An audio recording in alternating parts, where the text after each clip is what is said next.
A randomized controlled trial, often shortened to RCT, is most appropriate when the goal is to estimate a causal effect, and it is ethical and feasible to assign people or units like clinics or schools to different options. Random assignment is powerful because it tends to balance both measured and unmeasured differences between groups, making the comparison fair. Examples include testing a new medication versus standard medication, comparing two ways of delivering counseling, or evaluating two versions of a reminder system when both are acceptable options. Randomization can also be used outside healthcare, such as testing two onboarding approaches for new employees, two training formats, or two versions of a customer outreach strategy, as long as assignment is truly random and outcomes are measured consistently. A cohort study is appropriate when you want to follow a group over time to see how exposures relate to outcomes, especially when randomization is not possible. In a cohort design, people are grouped based on exposure status or exposure level, and then outcomes are observed. This design fits questions like whether exposure to a risk factor is associated with later disease, whether participation in a program is associated with later retention, or whether receiving a service is associated with later improvement. Examples include tracking people with different levels of a behavioral exposure over several years and comparing outcome rates following employees who completed training versus those who did not, and comparing turnover or following communities before and after adoption of a policy while comparing outcomes across exposure intensity. Cohorts can be prospective, planned and followed forward, or retrospective, using existing records to reconstruct follow-up time. A case control study is appropriate when the outcome is rare or takes a long time to occur, and it would be inefficient to follow a large cohort waiting for enough outcomes to happen. In a case control design, you start with cases, people who have the outcome, and controls, people who do not, and then look back to compare prior exposures. This is common for studying rare diseases, uncommon adverse events, or rare failures in a process. Examples include studying a rare birth outcome by selecting people with the outcome and comparing them to similar people without it, studying a rare device malfunction by comparing malfunction cases to non-malfunction controls, or studying a rare safety incident by comparing the exposure history and conditions for incident cases versus similar non-incident situations. Case control studies can be very efficient, but they require careful selection of controls and careful measurement of past exposure to avoid bias. Cross-sectional studies are appropriate when the goal is to describe what is happening at a point in time, such as estimating prevalence, how common something is right now, and exploring associations without strong claims about cause. Cross-sectional designs often use surveys or a snapshot of records. Examples include measuring the percentage of people currently experiencing a symptom, estimating the proportion of households with a certain risk factor, or describing how common a quality metric is across sites in a single quarter. Another set of examples includes a workplace survey on burnout, a community survey on access barriers, or a one-time audit of process compliance across departments. Cross-sectional studies are often good for needs assessments and baseline measurement, but they are limited for deciding which factor came first because exposure and outcome are measured at the same time. Ecological studies are appropriate when the unit of analysis is a group rather than an individual, such as a county, school, hospital, or country. These designs are often used when only group-level data are available or when decisions are made at the group level. Examples include comparing regions on rates of an outcome and correlating those rates with regional policies, comparing schools on average performance and correlating that with school-level resources, or comparing hospitals on infection rates and correlating that with staffing levels. Ecological studies can be useful for generating hypotheses and guiding where to look deeper, but they can mislead if group-level patterns are interpreted as if they apply to individuals. That risk is sometimes called the ecological fallacy, meaning relationships seen in groups do not always hold for individuals.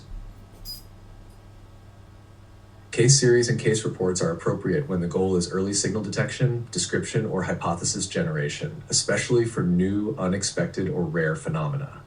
They do not include a formal comparison group, So they are not designed to estimate causal effects, but they can be extremely valuable for noticing patterns worth studying. Examples include a clinician documenting a cluster of unusual adverse reactions after a new exposure, an organization describing a set of rare process failures to identify common contributing factors, or a program describing outcomes among the first small cohort of participants to refine implementation. Case series often serve as the first step in a larger evidence pathway. They identify what to measure, suggest plausible mechanisms, and motivate more rigorous comparative designs. Randomized controlled trials have strengths, but they can still suffer from bias if the trial is conducted or analyzed poorly. One common issue is lack of blinding, meaning participants or staff know which group someone is in, which can influence behavior reporting or outcome assessment. For example, if people know they are receiving a new intervention, they may report improved symptoms due to expectations rather than true change. Another example, if clinicians know a patient is in the intervention group, they may follow them more closely, which could improve outcomes through extra attention rather than the intervention itself. Trials can also suffer from attrition bias, where dropout differs between groups. If more high-risk participants leave one group, the final comparison may be distorted. In addition, trials can be affected by non-adherence and crossovers, where people do not follow their assigned condition, which can blur differences and complicate interpretation. Cohort studies are especially vulnerable to confounding because exposure groups are not created by random assignment. A confounder is a factor that is related to both the exposure and the outcome, making the exposure appear more or less impactful than it truly is. For example, people who choose to participate in a health program may also be more motivated, have better support, or have fewer barriers, and those factors can drive better outcomes even without the program. Another example, people receiving a certain treatment may differ in baseline severity. Sicker people might get one option more often, making that option look worse unless baseline severity is carefully measured and adjusted. Cohorts can also experience selection bias if the cohort is not representative of the broader population, and such as when a dataset includes only people who seek care within a particular system, or only those who have complete records. Measurement bias is also common when exposure classification is imperfect, such as when an exposure is inferred from billing codes or self-report rather than direct observation. Case control studies have their own distinctive bias risks because they start by selecting people based on outcome status and then look backward for exposures. A major risk is selection bias in choosing controls. Controls must represent the exposure distribution in the source population that produced the cases. If they do not, the estimated association can be wrong. For example, if cases come from hospitalized patients but controls come from the general community, controls may differ in healthcare access and exposure detection. Another major risk is recall bias, where cases may remember or report past exposures differently than controls because the outcome makes the exposure more salient. For example, people who experienced a rare adverse event may search for explanations and overreport exposures, while controls may not remember or emphasize the same details. There is also misclassification risk, if exposures are poorly measured in past records or self-reported inconsistently. Cross-sectional studies commonly face issues of temporality and reverse causation because exposure and outcome are measured at the same time. Temporality refers to knowing which came first. Without knowing sequence, it is hard to interpret associations as causal. For example, a cross-sectional study might find that people with worse health outcomes have more healthcare visits, but that could mean visits lead to worse outcomes, or more likely, worse outcomes lead to more visits. Another example, a survey might find that people who report high stress also report poor sleep, but it may be unclear whether stress causes sleep problems cause stress, or both are driven by a third factor. Cross-sectional studies also face non-response bias, where people who respond to surveys differ systematically from those who do not. If people experiencing a problem are more likely to respond, prevalence estimates can be inflated. If people facing barriers are less likely to respond, prevalence can be underestimated. Ecological studies are vulnerable to ecological bias, meaning that relationships observed at the group level can differ from relationships at the individual level. This happens because group averages hide within group variation, and because group-level comparisons can be confounded by many unmeasured group characteristics. For example, a region with higher average income might have better health outcomes, but that does not mean high-income individuals within every region always have those outcomes for the same reasons. The relationship can be influenced by regional infrastructure, policies, and access patterns. Another example, a county with high vaccination coverage might have lower disease rates, but counties differ in many other ways, such as population density, healthcare access, and testing rates, all of which can affect observed disease rates. Ecological analyses can be useful for generating hypotheses and planning resource allocation, but they are risky for drawing individual-level conclusions. Case series and case reports are highly vulnerable to selection bias and lack of a comparison group, which limits what can be concluded.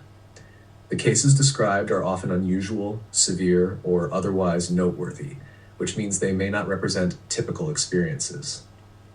For example, a cluster of adverse events may be reported because it is alarming, but without knowing how many people were exposed overall, it is impossible to estimate risk. Another example, a series of successful outcomes from an early program pilot may reflect strong implementation conditions and enthusiastic early adopters, not what would happen at scale. Case series are valuable for describing patterns and raising questions, but the main bias risk is treating them as if they prove association or cause hoaxness when they are mainly descriptive.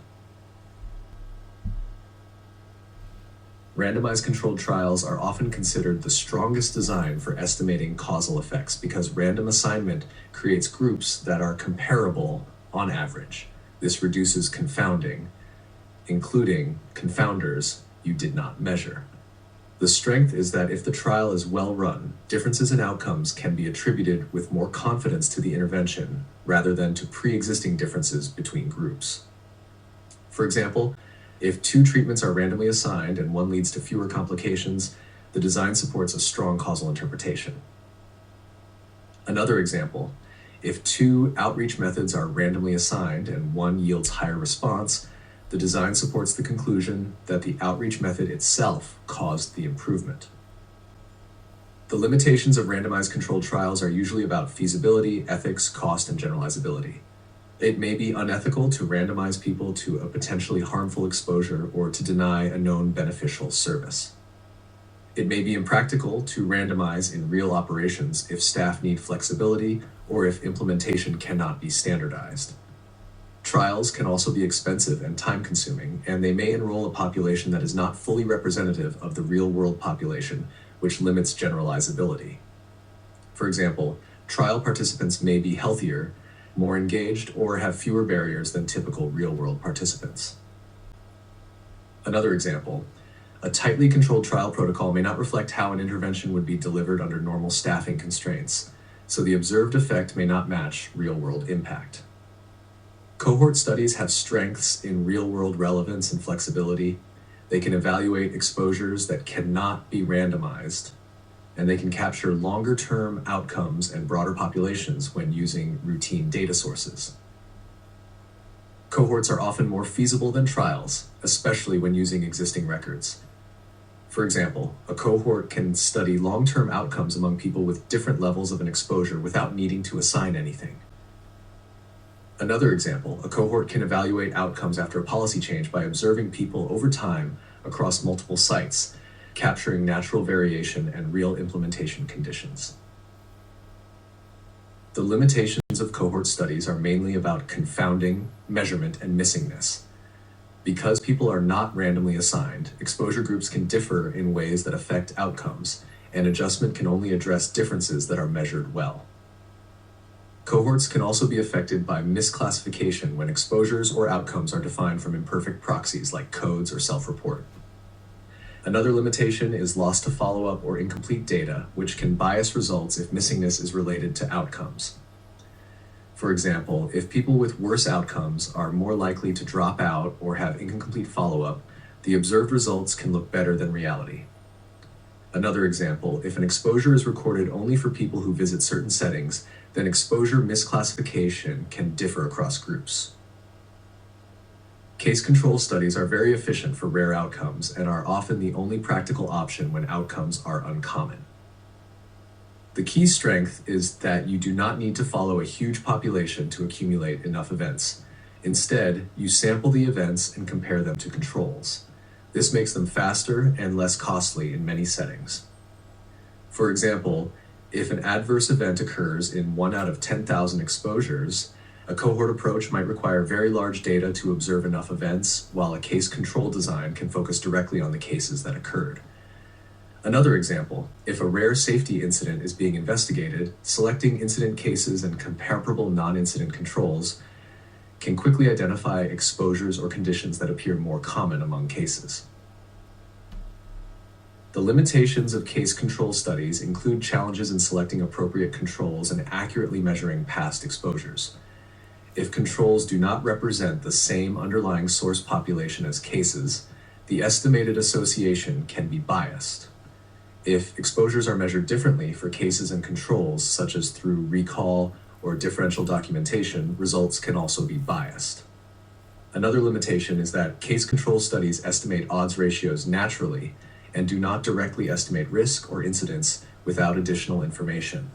For example, even if a case control study finds a strong association, translating that into how much risk changes requires careful interpretation. Another example, if exposure information comes from interviews, cases may recall details more intensely than controls, creating recall bias. Cross-sectional studies are strong for describing prevalence and generating hypotheses quickly. They can be executed rapidly, especially with surveys or data snapshots, and they provide a useful baseline for planning. For example, a cross-sectional survey can estimate how common a barrier is right now, which helps identify priorities. Another example, a cross-sectional audit can show how much variation exists across sites in meeting a quality standard, guiding where improvement efforts might focus. Cross-sectional studies can also reveal patterns across groups, such as differences by age or location, which can help target deeper investigation. The limitations of cross-sectional studies are primarily about inability to establish sequence and difficulty supporting causal interpretations. Because exposure and outcome are measured at the same time, it is hard to know which came first. This makes them weaker for claims about effects. Another limitation is representativeness, especially for surveys where response rates may differ across groups. For example, a cross-sectional analysis might find that people using a service have worse outcomes, but that could reflect that people with worse outcomes are more likely to use services. Another example, a cross-sectional survey might underestimate barrier stations if the people facing the largest barriers are least likely to respond. Ecological studies have strengths when the unit of action or policy is group level and when individual level data are unavailable. They can be useful for comparing regions, organizations, or systems, and for identifying broad patterns that guide resource allocation. For example, comparing counties on outcomes and correlating with county-level resources can highlight where investment might matter most. Another example, comparing hospitals on rates and correlating with staffing patterns, can identify system-level factors that deserve closer study. Ecological studies can also be useful for communication at leadership levels because they align with how decisions are made and funded. The limitations of ecological studies include ecological fallacy and heavy confounding at the group level. Group level patterns can be driven by many factors that are hard to measure, and you cannot assume the group relationship applies to individuals. For example, a region with higher average income might have better outcomes, but individuals with low income in that region may still face worse outcomes, and the region's average can hide that. Another example, a region with higher reported disease might simply test more, leading to higher detected rates rather than higher true incidence. These issues make ecological studies best for hypothesis generation and planning, not for individual level causal claims. Case series and case reports have the strength of speed and signal detection. They can identify emerging patterns, unusual events, and potential safety concerns early, and they can provide rich descriptive detail. For example, Early descriptions of rare adverse events can prompt more formal studies and changes in monitoring. Another example, a program pilot case series can reveal implementation challenges and highlight which components participants actually use. The main trade-off is that without a comparison group, case series cannot estimate effects with confidence, and they are vulnerable to selection effects that make outcomes appear better or worse than typical experiences. Timing and temporality are about sequence. What happened first, what happened next, and whether the design makes that sequence clear enough to support the interpretation you want. Many mistaken conclusions come from mixing up the order of events or using a time window that does not match how the real process works. For example, if the goal is to study whether an exposure increases risk, the exposure must be measured before the outcome occurs. Otherwise, it becomes unclear whether the exposure preceded the outcome or whether the outcome influenced exposure. Another example, if a policy is implemented gradually, treating the start date as a single clean before versus after split can misclassify people who were partially exposed during the rollout. In day-to-day analytics, timing problems can look simple, like comparing 2 months without realizing 1 month includes holidays, or a seasonal surge that changes behavior and outcomes. Randomized controlled trials usually handle temporality well because assignment happens before outcomes are measured and follow-up is planned. The key timing decisions are the time origin, when follow-up starts, the outcome window, how long you watch for outcomes, and how to handle people who drop out or switch. For example, if follow-up starts at randomization, then any outcomes occurring after that point can be compared fairly across groups, but you still need to choose how long to follow participants to capture meaningful effects. Another example, if a treatment's benefit takes time to develop, a very short follow-up could miss real effects. If harms occur early, a long follow-up might blur early harms with later recovery. Trials also face timing challenges when outcomes are measured at multiple visits. If one group has more frequent visits, they may have more opportunities for events to be detected, which can create an apparent difference that reflects measurement timing rather than true risk. Cohort studies depend heavily on defining exposure timing correctly, because exposure is often not a single event but something that can change over time. A common issue is immortal time bias, which happens when a person must survive or remain event-free for a period. In order to be classified as exposed, creating a built-in advantage for the exposed group. For example, if exposed is defined as completing a program, people must remain eligible and event-free long enough to complete it. That can make completers look better, partly because they had to stay stable long enough to be classified as completers. Another example, if exposed is defined as receiving a second dose of a medication, then people who experience the outcome early cannot become exposed, which can distort comparisons if not handled with time-varying methods. Cohorts also require careful handling of index dates, meaning the starting point for follow-up, because different index dates can create different risk periods and change the estimated association. Case control studies can handle timing, but it must be enforced through how exposure history is defined relative to the outcome. Because case control designs look backward, the key is choosing the correct look-back window and ensuring exposure is measured in a comparable way for cases and controls. For example, if the outcome happens on a certain date, exposure should be defined based on information that would have been available before that date, not after. Another example, if exposure can occur as a response to early symptoms, measuring exposure too close to the outcomes can create reverse causation, where the beginning of the outcome process causes the exposure rather than the exposure causing the outcome. In safety investigations, exposures recorded after an incident, like additional monitoring or treatment, can be mistakenly interpreted as causes unless the timeline is explicit. The case control design can be very powerful for rare outcomes, but it requires careful attention to what information existed before the outcome, and whether documentation differs after the outcome occurs. Cross-sectional studies are the most limited for temporality because exposure and outcome are measured at the same time.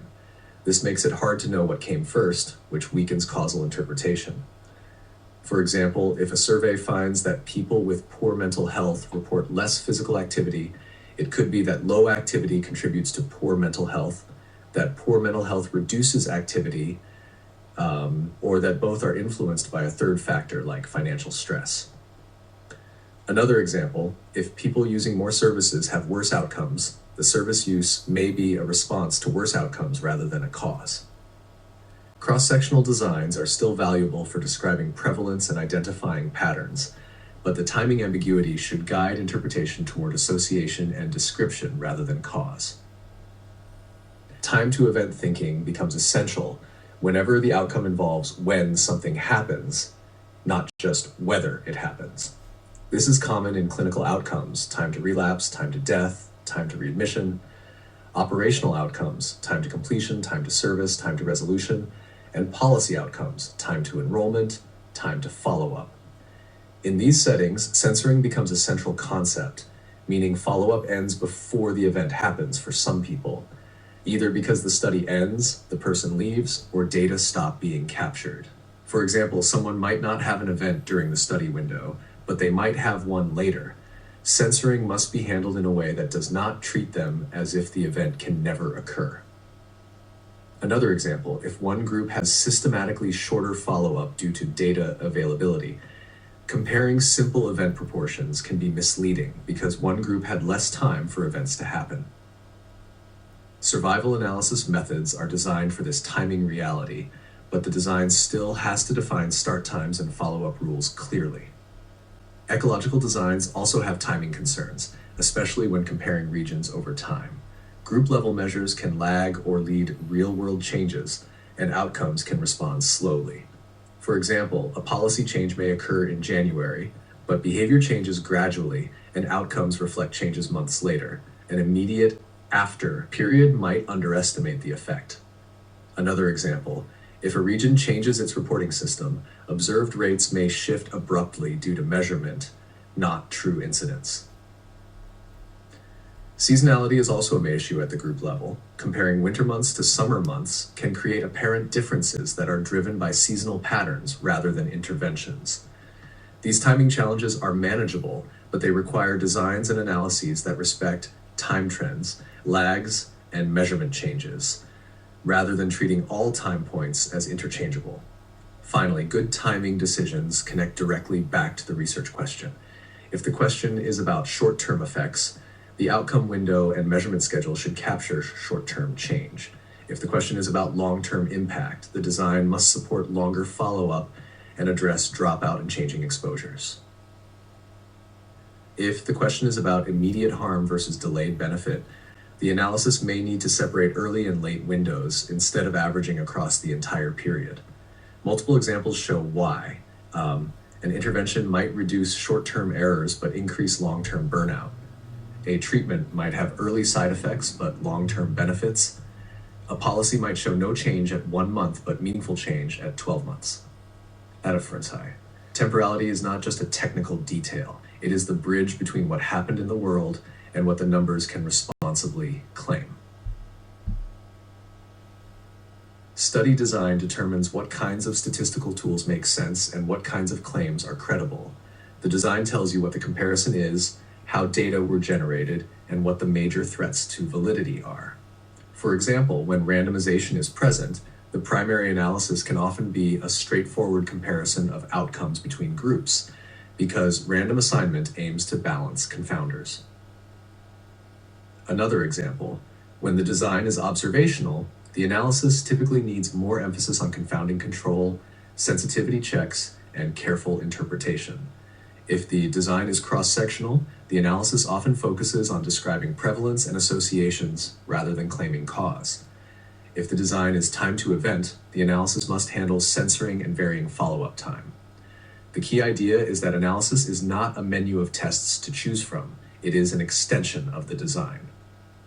Randomized controlled trials often prioritize intention to treat analysis, which means analyzing people according to the group they were assigned to, regardless of whether they fully followed the assignment. This aligns with the practical question of what happens when an intervention is offered or assigned in the real world, where not everyone adheres perfectly. For example, if some people assigned to the intervention do not use it, intention to treat still estimates the effect of assignment, which is often what decision makers need for rollout. Another example, if some people in the control group obtain the intervention outside the study, intention to treat still protects the validity of randomization, though it may reduce the apparent difference. Trials also often need pre-specified handling of missing outcomes and dropouts because differential attrition can distort results. Subgroup analyses and secondary outcomes are usually treated carefully because trials can generate many comparisons and unplanned searching can inflate false positives. Cohort designs often require statistical adjustment to address confounding and differences in baseline characteristics. Common analysis choices include regression models that control for measured covariates, stratification approaches that compare within similar strata, and propensity score methods that aim to balance groups on measured factors. For example, if comparing outcomes between exposed and unexposed groups, regression adjustment can account for age and baseline severity if those are measured. Another example, propensity score weighting can create a weighted sample where the distribution of measured confounders is similar between groups, supporting a more apples-to-apples comparison. Cohorts also often require careful modeling of time, especially when exposure changes over time or when follow-up time differs. Time-varying exposures and time-varying confounding can require specialized approaches beyond simple baseline adjustment. Case control studies have specific analysis implications because they sample based on outcome status. The natural effect measure in case control analysis is the odds ratio, which compares the odds of exposure among cases versus controls. This is why logistic regression is commonly used in case control studies, often with careful matching or stratification when controls are matched to cases on factors like age or calendar time. For example, if cases and controls are matched, analysis often uses conditional logistic regression or matched analysis methods to respect the matching design. Another example, if exposure measurement differs by time window, the analysis must define comparable exposure windows for cases and controls. Case control designs also require careful thinking about how controls were selected because analysis cannot fix a mismatch between cases and the wrong control population. The analysis plan often includes sensitivity checks for exposure misclassification and alternative control definitions if appropriate. Cross-sectional designs commonly lead to descriptive analysis and association modeling with strong caution about causal interpretation.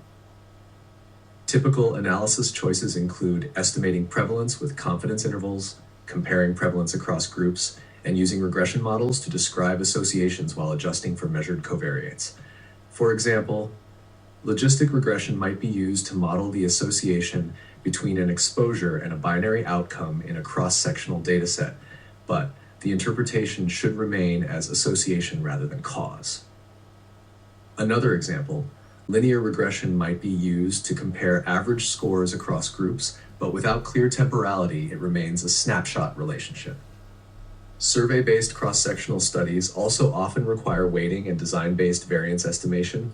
If the survey uses complex sampling, meaning the analysis must reflect the survey design to avoid biased population estimates and incorrect uncertainty. Ecological designs usually push analysis toward group-level modeling and careful handling of confounding, time trends, and differences in measurement or reporting. Common approaches include correlations, group-level regression, and time series or panel data models if repeated measures over time are available. For example, comparing counties over multiple years can use models that account for repeated measures within counties and broader secular trends. Another example, a policy evaluation at the group level might use interrupted time series approaches when outcomes are observed over many time points before and after policy implementation. Ecological analysis must also consider the possibility that observed differences reflect differences in detection or reporting rather than true underlying differences, so analysis often includes checks or alternative outcomes that are less sensitive to reporting changes.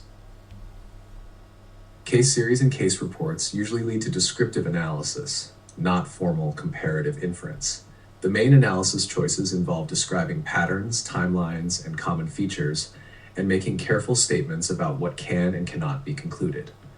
For example, a case series might describe the distribution of time from exposure to symptom onset, the severity spectrum, and the proportion with certain lab findings without claiming an effect size compared to an unexposed group.